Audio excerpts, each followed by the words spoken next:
안녕하세요, 박성필입니다. 자, 오늘 HLB 보도록 하겠습니다. 자, 금일 20일인데 아직 소식이 없습니다. 자, 미국 FDA에 제출을 하는 것이기 때문에 미국 현지 시간 20일일 수도 있고요. 그리고 오늘 내에 제출하게 될 수도 있습니다. 자, 근데 서류 제출에 문제가 생길 이유가 딱히 없고 항서제약 측에서 먼저 20일 전에 제출을 하겠다라고 발표를 한 것이기 때문에 걱정할 필요는 없다고 봅니다. 자, 강제성을 띠고 제출 기한이 정해진 것이 아니기 때문에 불필요한 걱정으로 판단합니다. 자, 그리고 HLB의 최근 뉴스들을 보면 추석 연휴 앞두고 숨고르기 이런 내용이 있는데 숨고르기가 아닙니다. 현재 기대감과 우려감이 공존하고 있기 때문이고, 자, 그렇기 때문에 매수자도 많은 대신 매도자도 많은 거죠. 자, 목요일 19일 같은 경우는 항서제약이 직접 제출 기한을 정했던 20일을 하루 앞둔 날인데 기대감이 사그라들 이유가 없습니다. FDA 재심사 결과 발표도 아니고 서류를 제출하는 것에 대한 기대감인데 기대감이 소멸할 이유가 없는 거죠. 자, 기대감이 소멸할 이유가 없는 것은 유럽 종양학회에서도 적응증 확대 등을 통해서 리부사라닙의 가치를 또 한 번 증명을 했습니다. 그리고 이제 FDA 허가 외에도 여러 회사와 유럽 판권 협의나 간암 이후 확장을 위한 병용 임상 협의를 진행 중이라고 했습니다. 자, 기대감이 반영되면 반영되어야 할 시점이지 빠질 시점은 아니라는 거죠. 자, 근데 추석 연휴 지나고 19일, 20일 조금 확대해서 보겠습니다. 기대감을 다소 억누르는 모습이 보입니다. 자, 물론 시세 차익 목적의 매도도 있겠지만 92,000원대짜리에서 연달아 눌림이 발생한 것은 어떤 의도가 있다고 봐야겠죠. 항서제약의 서류 제출을 통해서 본격적으로 기대감이 반영되기 전 개인들의 물량을 흡수하기 위한 과정으로 생각이 됩니다. 자, 그리고 이날 19일날 요때가 변동이 좀 크죠? 자, 시가는 여기였습니다. 자, 근데 주가가 여기까지 치솟았다가 눌림이 발생하고 최대 여기까지 내려갔습니다. 83,000원대까지. 자, 개인들의 물량을 92,000원대가 아닌 8만원 초중반대에 흡수하기 위함이라는 거죠. 자, 그래서 공포심을 유발하기 위해서 기대감이 소멸한 것처럼 이런 주가의 급락을 목격하게 하는 겁니다. 자, 근데 또 너무 내려가면 안 되죠. 투심이 무너지면서 투매 물량이 쏟아져 나오면 다시 주가를 끌어올릴 때 주도 주체가 자금을 소모해가면서 올릴 수밖에 없습니다. 무너진 투심을 살리려면 공포심을 유발할 때처럼 급등을 다시 한번 목격을 하게 해야 하니까요. 자, 그래서 이평선 61선과 121선이 맞물린 이 자리에서, 자, 그리고 이날 주가를 주도한 주체가 누구인가를 보면은 개인이 31만 6,854주를 샀습니다. 자, 여기서부터 반등을 이끌어낸 것이 개인이라는 주체인 건데, 자, 개인은 절대로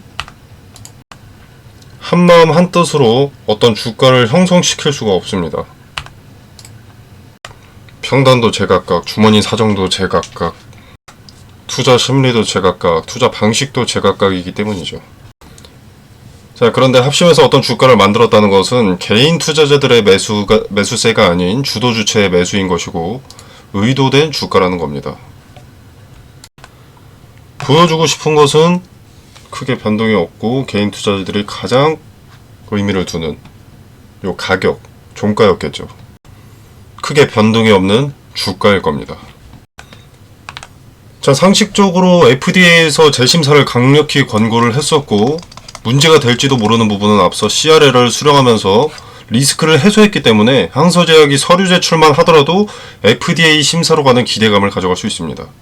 적어도 최소한 FDA 승인을 제외하고서라도 기대감만큼은 가져갈 수 있기 때문에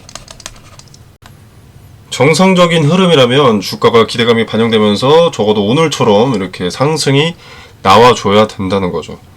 자, 근데 이렇게 윗꼬리 2번 연속 달리는 걸 봤을 때 주가를 누르고 개인들의 물량을 흡수하려는 주체가 있다 라고 판단합니다.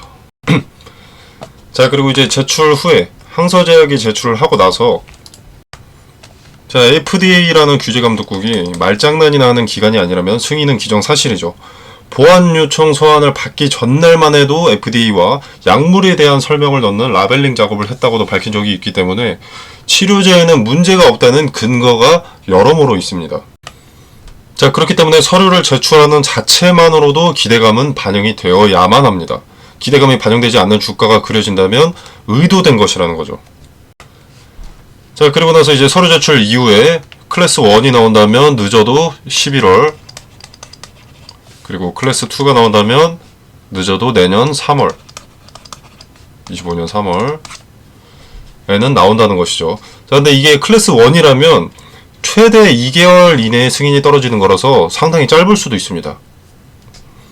자, 개인들보다 앞선 정보를 가진 주체, 주가를 주도하는 주체도 FDA가 어떻게 나올지는 절대로 알 수가 없기 때문에 주가를 폭등시킬 수도, 그리고 폭락시킬 수도 없는 겁니다, 지금.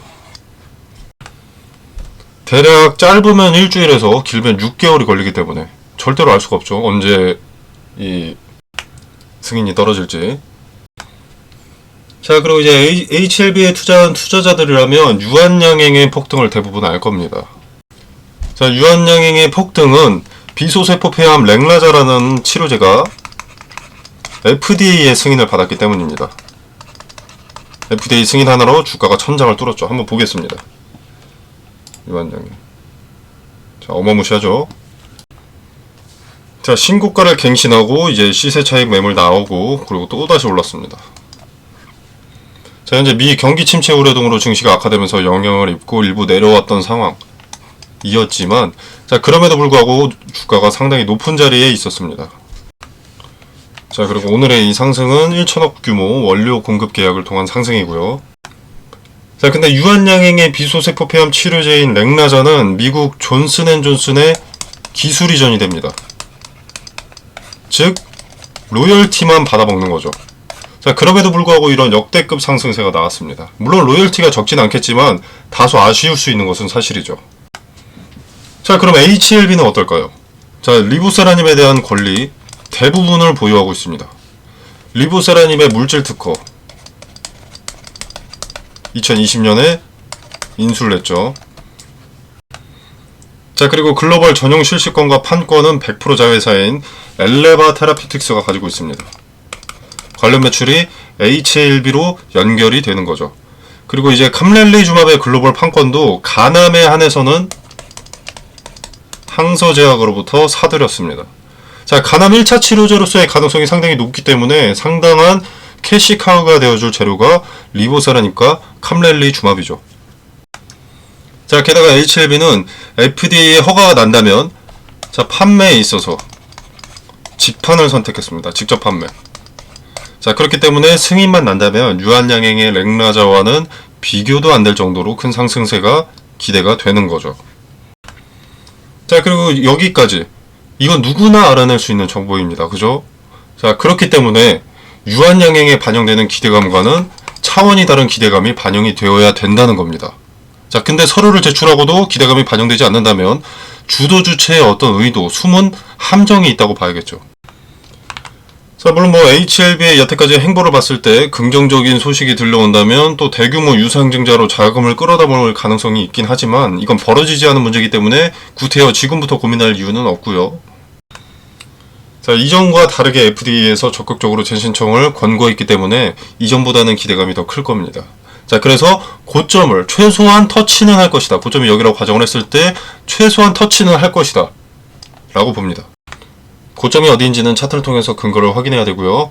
자, 그리고 이제 물론 클래스 2로 간다면 최대 6개월이 소요가 될 수가 있고, 그렇기 때문에 기대감만으로 고점을 돌파할 가능성은 적은 겁니다.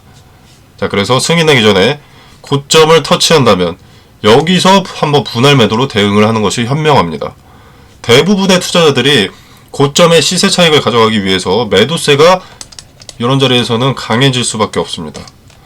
그리고 이제 반년 넘게 손실을 봤던 투자자들, 기회비용을 낭비했던 투자자들이 이제 본전을 회복하면서 빠져나가는 그런 매도세가 강해질 수밖에 없습니다. 그래서 고점을 터치하고 한번 내려올 가능성이 있기 때문에 여기서 분할로 한번 대응하시고, 당연히 돌파하고 안착할 가능성보다는 저항받고 내려오는 것이 가능성이 몇 배는 더 높습니다.